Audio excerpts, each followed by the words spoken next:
Hello, scholars. This is Mr. Myers. This is 2.3 Congressional Elections. Make sure you take good structured notes. Our objectives for today are going to be focusing on apportionment and reapportionment, understanding the concepts of districting and gerrymandering, the 17th Amendment, and the concept of incumbency and the incumbency effect. All right, let's begin. Okay, let's begin by talking about the frequency and method of electing our congresspeople. So every 2 years, all of the House and 1/3 of all senators are up for re-election. Now, each state directly elects all of their senators and representatives, but that's not the way it used to be. You can see the language in the original Constitution on the right that shows that state legislatures were originally choosing senators. During the Progressive Era, which was a period of reform, and especially an era of reform regarding political participation, folks began to be very upset that they could not directly elect their president because of the Electoral College. The only person they could really elect was their member of the House of Representatives, at least in terms of federal officials. So the 17th Amendment was ratified, which allowed for direct election of senators. So now people can choose both their U.S. senator and their U.S. representative. Now, I would encourage you to pause this video for a hot minute and jump over to 270towin.com. The link is in the description below the video. It's got great interactive congressional maps. Here's the congressional interactive map for the House of Representatives and the U.S. Senate. You can click around in there and see what the likelihood is that the Democrats, for example, will retake the House or lose the Senate.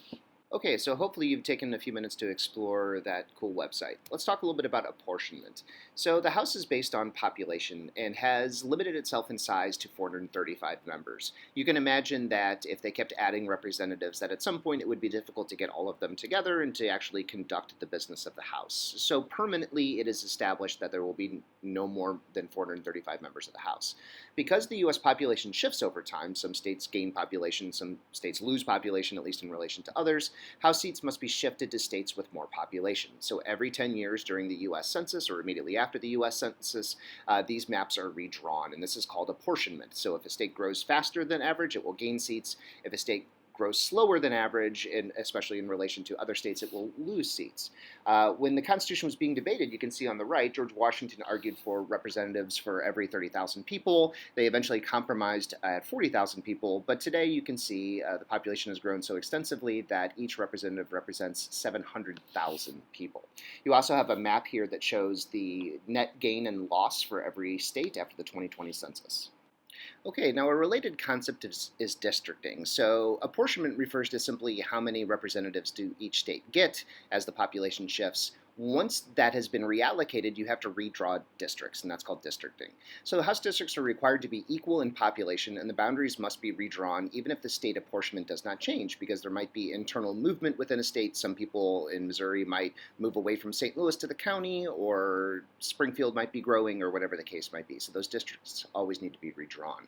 And in a famous Supreme Court ruling in 1964 in a case called Reynolds v. Sims, that same concept was applied to state legislative districts, that they also must be redrawn every 10 years and reflect the movement and makeup of the population.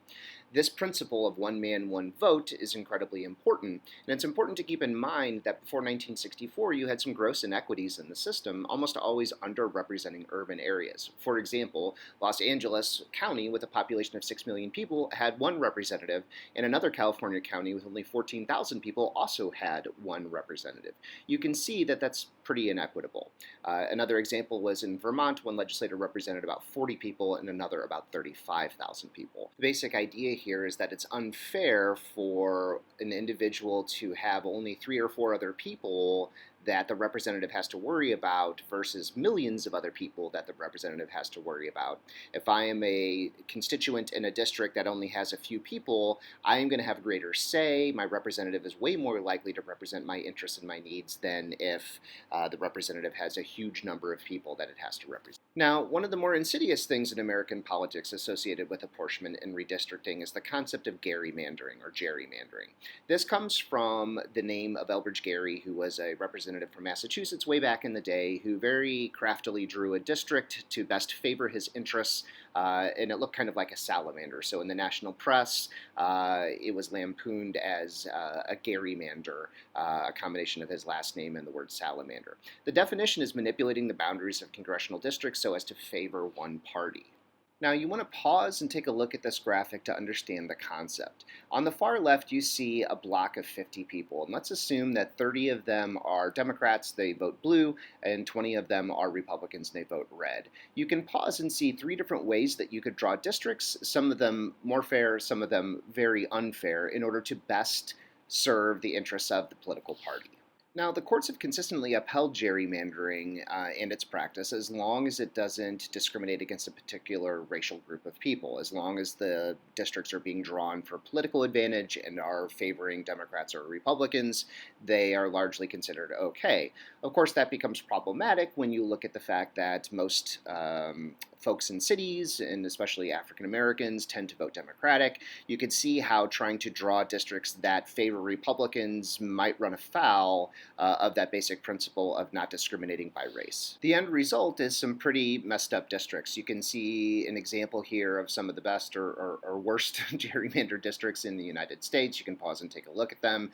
I think it's fair to say that it would be really hard to explain why Maryland's 3rd District should look that particular way unless you're doing this for just naked political advantage. Now, please take careful notes on this because the effect of gerrymandering is less competitive districts, right?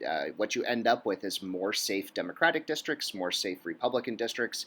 And when that happens during the primary process, increasingly what you see are people nominating folks who are extreme Democrats or extreme Republicans, folks on the far left and the far right, who are way less likely to be appealing to moderates and independents in the middle.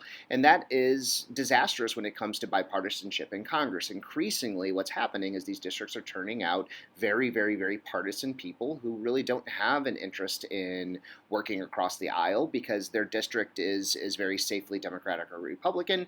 All they have to worry about is winning their primary. And so you see polarization and folks going to the extremes in order to win these gerrymandered districts. And you can see that that has an effect of re-electing incumbents at a very, very high rate. So the incumbency advantages are based on a couple different things. First of all, you have higher name recognition if you're already in Congress. You can claim credit for things that the Congress has done that you had no part in. You can use casework and work with individuals and tout that casework as examples of you helping your constituents. There's obviously a fundraising edge, especially when there's name recognition already there, and some experience in campaigning, which is really important in raising money. Okay, hope you took good notes, and please bring any questions to class.